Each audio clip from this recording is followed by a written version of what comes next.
senhores telespectadores, já viram que estou com frio. Realmente este mês do Natal é um encanto, mas é um encanto muito frio, um encanto enregelado.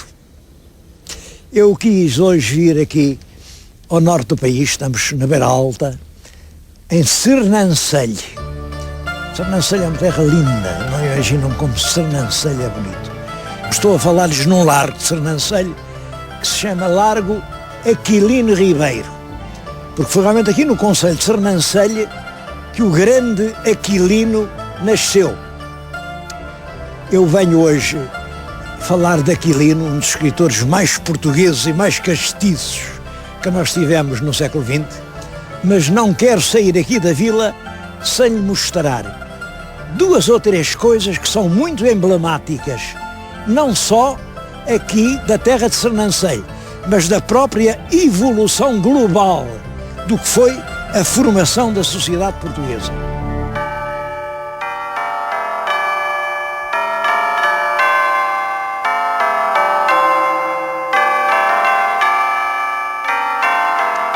O pelourinho significa o concelho dos vizinhos, dos moradores que arroteavam estas terras e que depois se organizaram numa comunidade, o concílio dos vizinhos, portanto a reunião dos vizinhos, e que eu penso que é muito antiga, visto que o primeiro forol é do ano de 1124. Ora, o forol, neste caso, é dado depois de já existir a reunião dos vizinhos.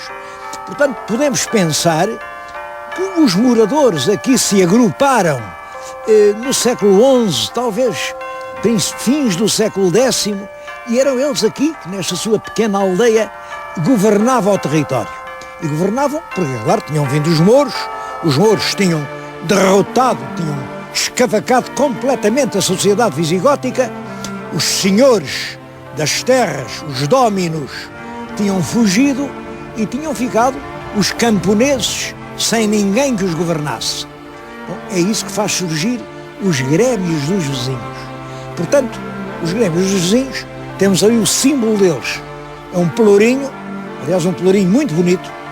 Aquele pelourinho é do século XVI, um pelourinho de lanterna do século XVI, mas que está a substituir outro pelourinho mais antigo. Eram menos bonitos, mas era uma coluna que significava o poder municipal, o poder dos vizinhos. Mas durante a Reconquista, os fidalgos, a classe dominante, os descendentes dos antigos senhores visigóticos, querem apoderar-se outra vez do solo. Bom, e aqui em Sernancelho, isto foi dado a uma ordem de cavaleiros, os cavaleiros de São João de Jerusalém, ou Cavaleiros de Malta, e está aqui o passo da comenda dos Cavaleiros de Malta. Hoje é um turismo de habitação, muitíssimo confortável, mas ele marca exatamente isso, a tentativa dos cavaleiros se virem reapoderar da terra dos vizinhos. Eu não conheço em Portugal nenhum espaço tão simbólico como este. Aqui à minha frente, o Paço dos Cavaleiros, aqui ao meu lado, o emblema dos vizinhos. Vizinhos, isto é, os descendentes dos servos, e os cavaleiros, os descendentes dos senhores, agora aqui frente a frente. Bom, e bem junto deles, a igreja, uma igreja antiquíssima, aquela igreja, o que vem atualmente é uma igreja do século XII, mas que foi construída sobre os muros alicerces de uma igreja visigótica, portanto, uma das primeiras igrejas cristãs do território português. Esta terra de Sernancelho emociona-me, porque em poucas povoações portuguesas se encontram reunidos assim, aqui em poucos palmos de terra, os símbolos dos três poderes. O poder dos vizinhos, o poder da aristocracia terratenente e o poder do clero, poder silencioso, permanente, profundo, duradouro do clero português. Eu vim aqui para falar de um grande escritor, do Aquilino Ribeiro, e realmente não me ficou mal evocar primeiro estas três classes, porque Aquilino Ribeiro relaciona-se com as três.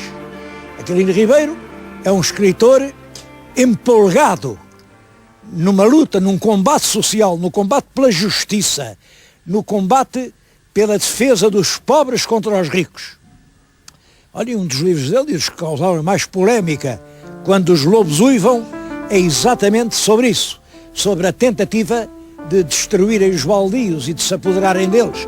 Mas todos os livros de Aquilino têm essa mesma profunda solidariedade com as classes que sofrem mais. Portanto, ele está contra o tal mundo dos senhores.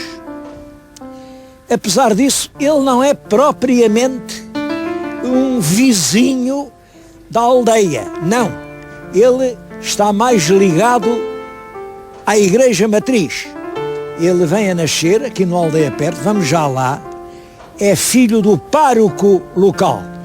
Bem, estamos no século XIX, ele nasce aqui em 1885, portanto, já com um relativo conforto, que nasce o grande escritor. Aliás, o pai e a mãe nunca o reconheceram oficialmente como filho, não podiam, naturalmente, mas ampararam-no, puseram-no a estudar, é aqui, e até pensavam fazer daquele menino tão vivo, tão inteligente, um virtuoso sacerdote do futuro. Ele chegou a andar no seminário. Imaginem um Aquilino Ribeiro seminarista. Ele não tinha jeito nenhum para isso, mas isso vamos ver.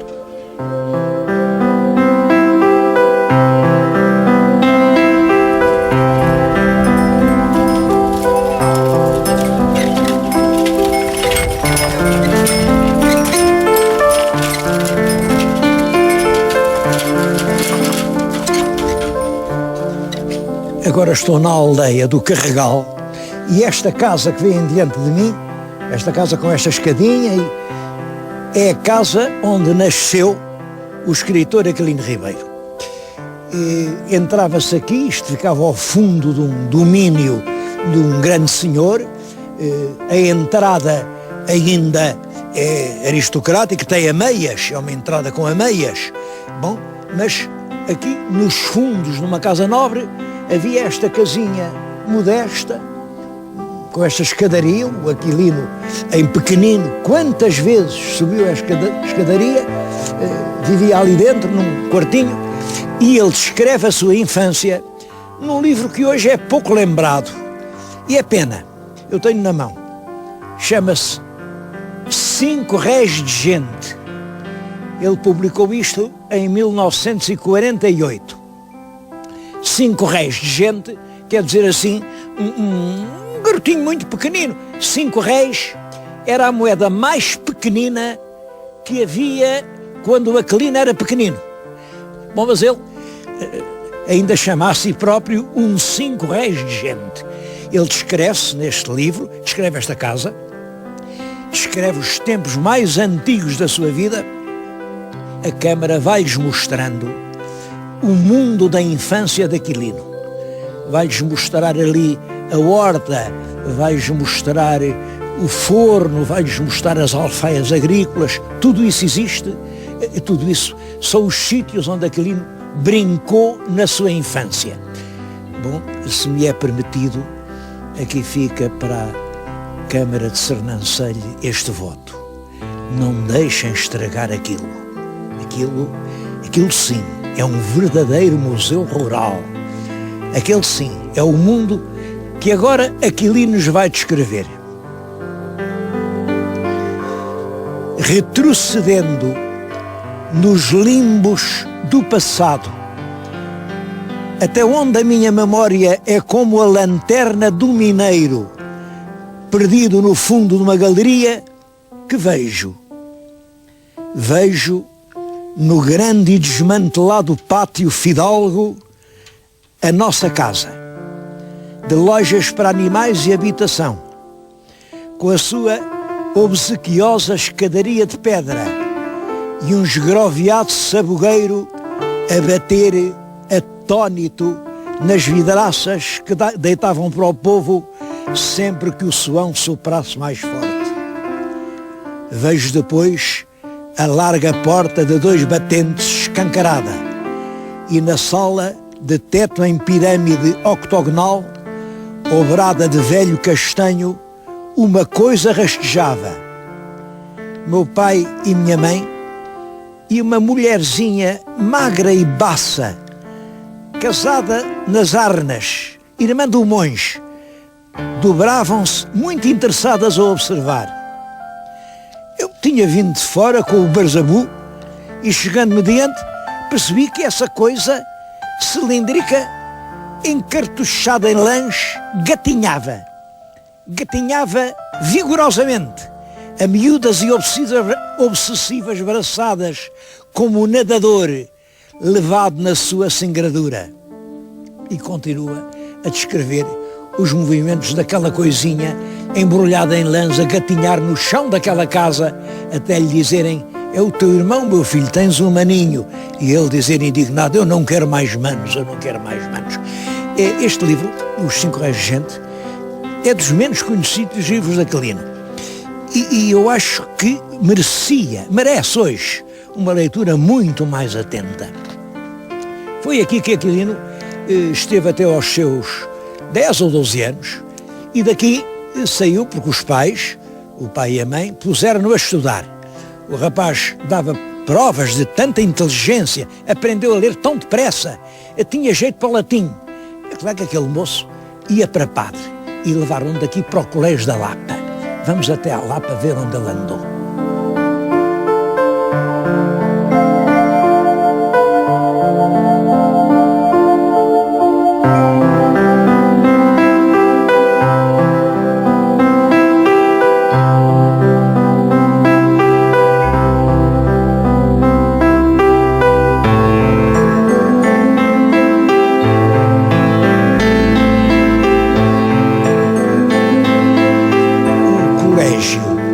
A Senhora da Lapa tinha sido fundado pelos jesuítas num lugar que era já um lugar de peregrinação. Havia aqui um santuário, primeiro um pequeno santuário, com os grandes rochedos, e havia uma lenda muito bonita, diz que uma pastorinha que era surda-muda, andava a guardar as cabrinhas e um dia, entre umas grandes rochas, encontrou uma imagem de Nossa Senhora.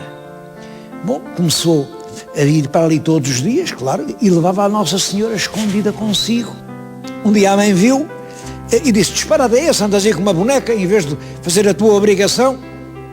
Acho que até nessa altura é que ficou o ditado português: que outras cabras guardas tu.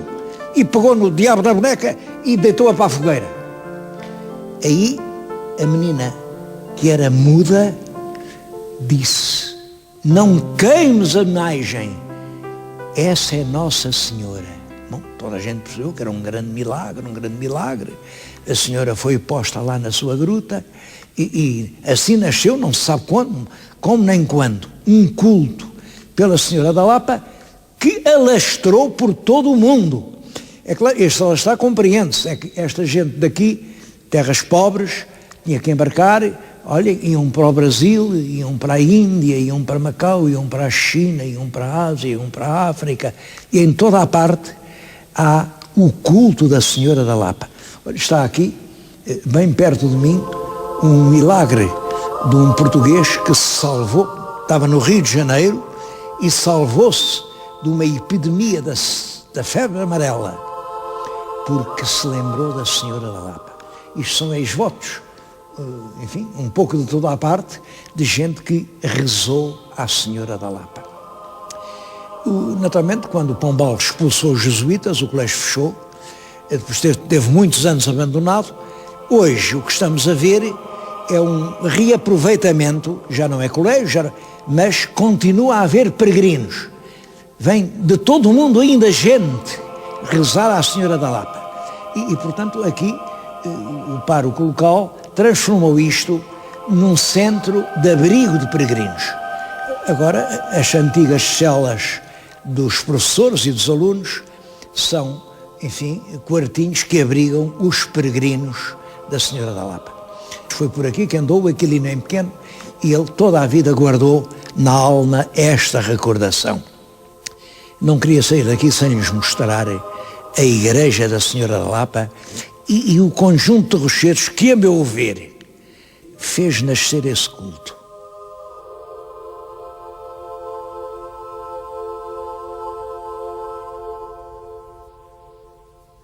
Lapa quer dizer grande fraga, rochedo, uma rocha gigantesca.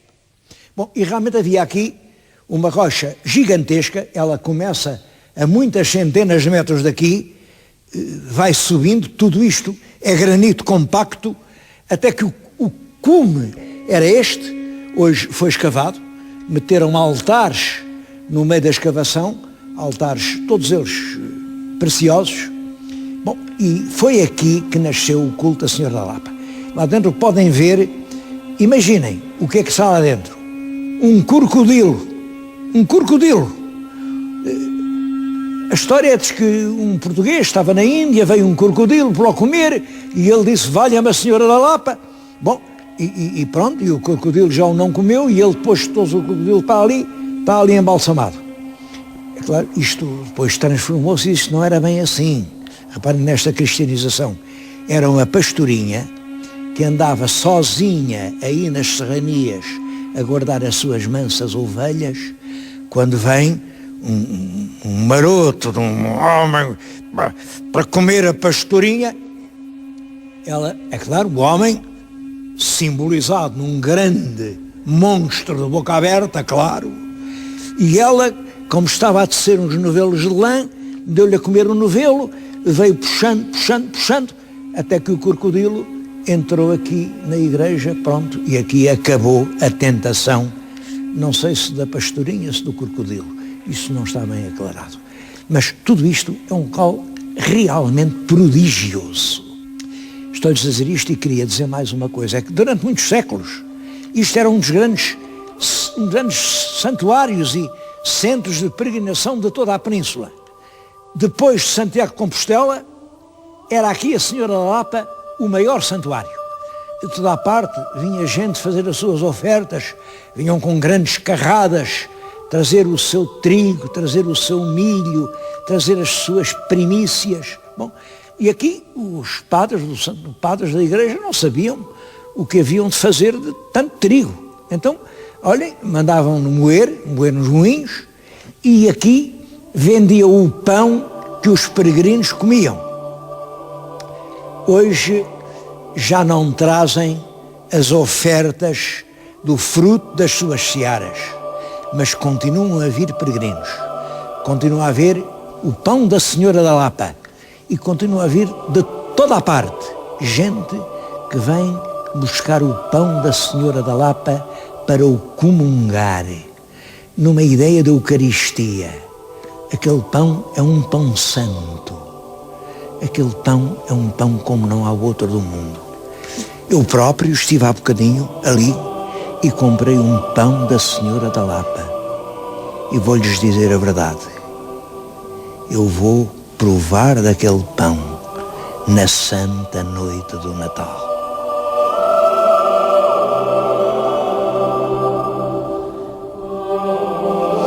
As entranhas do rochedo foram escavadas e meteram vários altares. Eu paro junto deste, que é um presépio do século XVIII, época de Machado de Castro, que é um dos mais bonitos, mas também um dos menos conhecidos que há em Portugal. Olhem, e faço desta imagem o meu cartão de festas muito felizes, que de todo o meu coração desejo a todos os que estejam a ouvir este programa.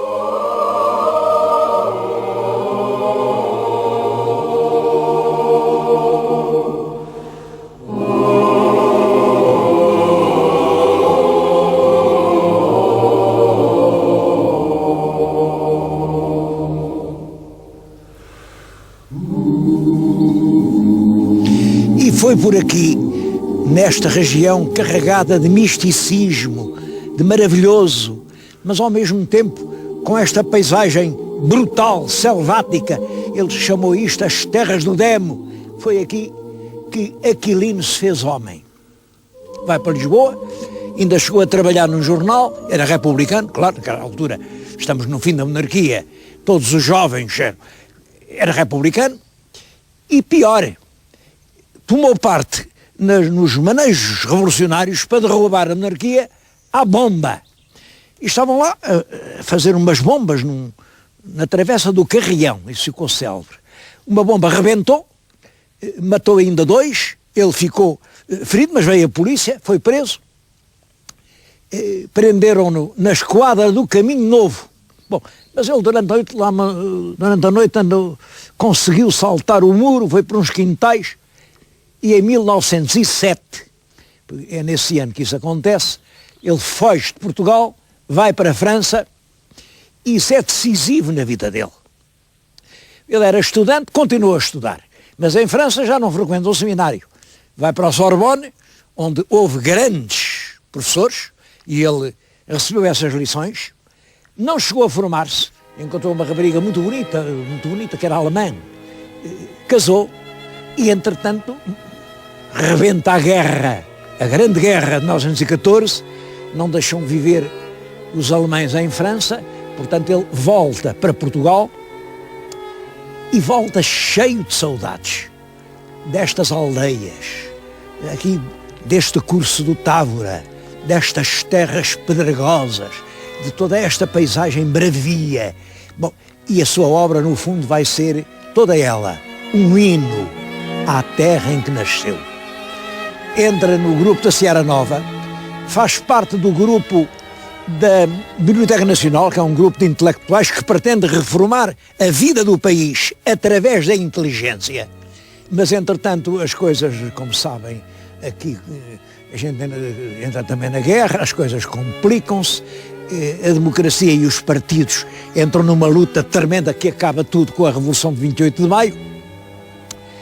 E contra a Revolução de 28 de Maio, que é em 1926, faz-se em 1927, logo no ano seguinte, uma grande revolta no Porto, a Revolução do Porto. Que é uma revolução violentíssima, faz centenas de mortos. Bom, e o Aquilino, claro que está do lado dos revolucionários, claro. Isso obriga-o a ter que voltar a sair de Portugal. Está em França, ali por 1930 e tantos, volta a Portugal, então deixa-se de atividades políticas, embora tenha sempre mantido de uma coerência extraordinária a sua posição democrata, a sua posição de homem a favor do povo. Bom, e começa a escrever. As suas obras-primas saem ano a ano e durante muitos anos, posso dizer que até à morte, desde 1930 até 1963, Aquilino Ribeiro e os seus livros, saem ano após ano, são a delícia dos portugueses. Eu próprio, lembro-me, eu sabia de cor páginas do Malhadinhas, sabia de cor. Ele tinha um estilo muito elaborado, ele não era espontâneo, não escrevia assim, não escrevia ao correr da pena, nada disso. Colhia as palavras uma a uma, andava muito atento ao falar do povo, quando ouvia uma coisa diferente, o que é isso? Bom, e reconstituiu um falar português cheio de força, de vigor, de nervos, um português que talvez não fosse o português que se fala, aquele português de Malhadinhas, claro, que não é um português corrente, mas é um português cheio de beleza. Bom, e daí a minha grande admiração por Aquilino. Aquilino foi um homem que elevou a uma altura desconhecida a grandeza e a beleza do falar português. No Instituto onde estou a falar é uma casa em que ele fazia férias. Ele vivia em Lisboa, mas ele vinha aqui passar o verão nesta casa. Isto hoje é uma fundação que tem inúmeros objetos que lhe pertenceram. Tem a secretária onde ele escreveu uma parte dos seus livros, embora ele aqui só passasse o verão. Ele passava a sua vida quase toda em Lisboa, aparecia muito no Chiado, apareciam no Sá da Costa, estava muito na Bertrand. Os Rotários, aqui na casa que ele elegeu como casa de férias, uma casa que ele herdou do pai, fizeram-lhe esta homenagem. O bronze, o retrato, está muito parecido. Este é exatamente o Aquilino, na época em que eu ainda o conheci. Era assim. E a frase é boa. De pena na mão, procuro ser independente, original, inteiriço como um bárbaro. Bom, na verdade, ele cumpriu este voto. Viveu de pena na mão. Ele vivia, ele não era rico, vivia daquilo que escrevia. E foi sempre original. A prosa dele não tem nada que se assemelhe na literatura portuguesa. Foi original. Inteiriço. Inteiriço quer dizer íntegro.